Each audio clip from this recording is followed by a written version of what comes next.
कई सीटों पे भाकपा माले द्वारा पैराशूट कैंडिडेट उतारने की घोषणा की थी, जैसे गया है और दीघा का सीट खास तौर। अच्छा, आपको क्यों लग रहा है कि वो लोग पैराशूट कैंडिडेट है? लोकसी ताकत जो आपके वोट के अधिकार पर डाका डालने वाली है, चुनाव आयोग के साथ मिलकर के जो वोट चोरी कर रही है, जो संविधान को खतरे में डाल रही है, जो आरक्षण चोरी कर रही है, जो आपके रोजगार के अधिकार का हनन कर रही है, उन ताकतों को सत्ता से बेदखल कीजिए। जो जहां पर है वहां पे भाजपा को हराने के लिए काम करे, एनडीए को हराने के लिए काम करे। चुनाव के ठीक पहले अगर कुछ लोग पैसा दे करके किसी मीडिया वाले को खरीद करके अगर ये कर रहे हैं तो वो कहीं से उचित नहीं है और ये जनता जान रही है। पर ऑडियो भी काफी सारे वायरल हो रहे हैं। काफी सारे हैं, उस ऑडियो का कंटेंट देखा जाना चाहिए। नमस्कार, आपने देखना शुरू कर दिया है जनसेवा प्लेटफॉर्म। मैं हूं आपके साथ जुनैद। बिहार चुनाव का बिगुल बज चुका है और हम अभी मौजूद हैं पटना के पालीगंज क्षेत्र में।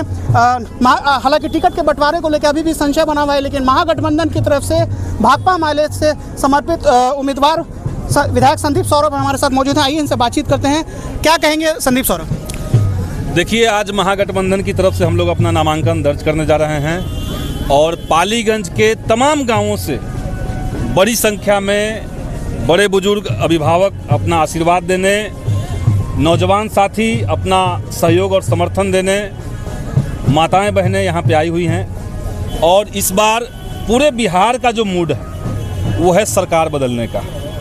20 साल से बिहार में नीतीश जी की सरकार है, एनडीए की सरकार है, लेकिन यहाँ से पलायन की समस्या का समाधान नहीं निकला। छोटी मोटी नौकरी भी अगर किसी को करनी है तो उसको बिहार छोड़ के जाना पड़ता है। कोई कल कारखाना नहीं बना। 20 साल में शिक्षा व्यवस्था में कोई बुनियादी बदलाव नहीं हुआ, क्वालिटी दिन पर दिन खराब होती गई।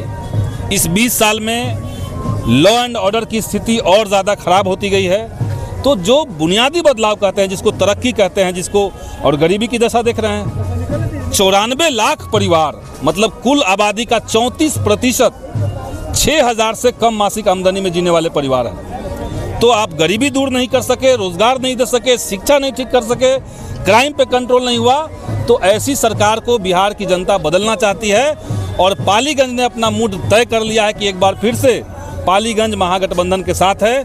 पिछले बार से ज्यादा मार्जिन से यहाँ महागठबंधन जीतने जा रहा है। पर महागठबंधन को लेके एक संशय बना हुआ है। यहाँ के मौजूदा पूर्व विधायक जो हैं उनसे लगातार कहा जा रहा है कि वो प्रत्याशी और आप दावा ठोक। देखिए, जब चुनाव आता है तो कई लोग दावेदार होते हैं, ये लोकतंत्र की खूबसूरती है। कई लोग प्रयास करते हैं, ये भी लोकतंत्र का तकाजा है।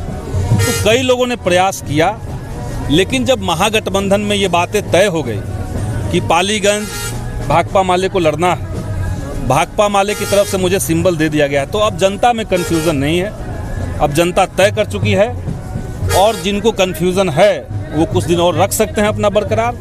लेकिन यहाँ पर लोकतंत्र है तो सबको लड़ने का चुनाव अधिकार है, किसी को तो कोई मना नहीं कर रहा है।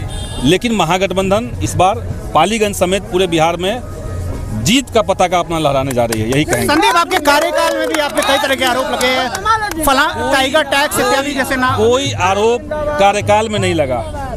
चुनाव के ठीक पहले अगर कुछ लोग पैसा दे करके किसी मीडिया वाले को खरीद करके अगर ये कर रहे हैं तो वो कहीं से उचित नहीं है और ये जनता जान रही है। पर ऑडियो भी काफी सारे वायरल हो रहे हैं। काफी सारे हैं, उस ऑडियो का कंटेंट देखा जाना चाहिए, उसमें क्या बात हो रही है। एक तो ये बात हम कहेंगे, उस ऑडियो में सच्चाई क्या है, वो दूसरा ऑडियो फिर एक आया तो वो हम नहीं कहेंगे। देखिए, करप्शन जो सवाल है वो केवल पालीगंज का सवाल नहीं है। करप्शन के सवाल पे पालीगंज के ब्लॉक में एक बार नहीं, दसियों बार, हजारों की संख्या में लोगों को लेकर के हमने आंदोलन भी किया है।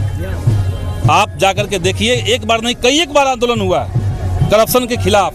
यहाँ शिविर लगाए गए, यहाँ जागरूकता अभियान चलाया गया। लेकिन हकीकत है कि आज बिहार में नीतीश राज में ब्लॉक से लेकर के, थाना से लेकर के, अनुमंडल से लेकर के, जिला मुख्यालय से लेकर के सचिवालय तक सब जगह पे भारी करप्शन है, अफसरशाही हावी है।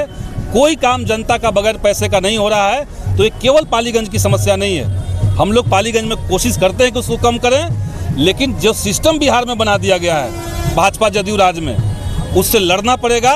और उसका एक ही समाधान है कि इस सरकार को उखाड़ करके फेंकिए, तब बिहार से आपका करप्शन। एक आखिरी सवाल आपसे लेंगे। आखिरी सवाल ये है कि कई सीटों पे भाकपा माले द्वारा पैराशूट कैंडिडेट उतारने की घोषणा की थी, जैसे गया है और दीघा का सीट खास तौर। अच्छा, आपको क्यों लग रहा है कि वो लोग पैराशूट कैंडिडेट है? लोगों द्वारा कहा जो सीट है वहाँ पे जो भाकपा माले की उम्मीदवार बनी है दिव्या गौतम, वो कोई पैराशूट कैंडिडेट नहीं है। वो आज नहीं, आज से 12-14 साल पहले 2012 का छात्र संघ चुनाव, उसमें वो अध्यक्ष की उम्मीदवार थी, काफ़ी चर्चित उम्मीदवार थी, भाजपा को ज़बरदस्त टक्कर देने वाली उम्मीदवार थी। मात्र 150-200 वोट से हम लोग हारे थे उस चुनाव में। हम भी दिल्ली से आकर के हम भी उस चुनाव में यहीं पे कैंप किए हुए थे। तो दिव्या गौतम छात्र राजनीति से लेकर के महिला आंदोलन से लेकर के तमाम सामाजिक राजनीतिक मुद्दों पर लगातार सक्रिय रही हैं। पढ़ी लिखी महिला हैं, वीमेंस कॉलेज में पढ़ा रही हैं। वो पैराशूट कैसे हो गई? उनका राजनीतिक बैकग्राउंड है। एक बात, गया में लोग कह रहे हैं कि बाराचट्टी में जो माले सोच रहा है जिसको उम्मीदवार, अरे जेएनयू छात्र संघ का अध्यक्ष रहा है, पैराशूट से थोड़ी वो छात्र संघ बन गया था। हर कदम पे लोगों ने घिसा है, मेहनत किया है, संघर्ष किया है। आपके सामने संघर्ष नहीं करेगा तो इसका मतलब वो नहीं होता कि संघर्ष किया नहीं है। हम लोग भी छात्र राजनीति से निकले हैं। 13 साल लगातार छात्र राजनीति में काम करते हुए तब हम लोगों ने जाकर के यहाँ विधानसभा में चुनाव लड़ा। तो वो संघर्ष तो लोग जानते हैं, हम तो जानते हैं कि हमने क्या संघर्ष किया है। जो कैंडिडेट को पैराशूट कहा जा रहा है वो लोग तो जानते हैं। तो ऐसी कोई बात नहीं है। भाकपा माले न तो वोट चोरी करती है और न सीट बेचती है। अपील जेन्युइन कैंडिडेट को हम लोग हर जगह कैंडिडेट बनाते हैं। क्या अपील करेंगे आप लोगों से? हम सब लोगों से आपके चैनल के माध्यम से अपील करेंगे कि जो भी जिस जगह से देख रहे हैं आप हमें, आप सब लोग महागठबंधन के साथ रहिए और इस बार बिहार में बदलाव कीजिए।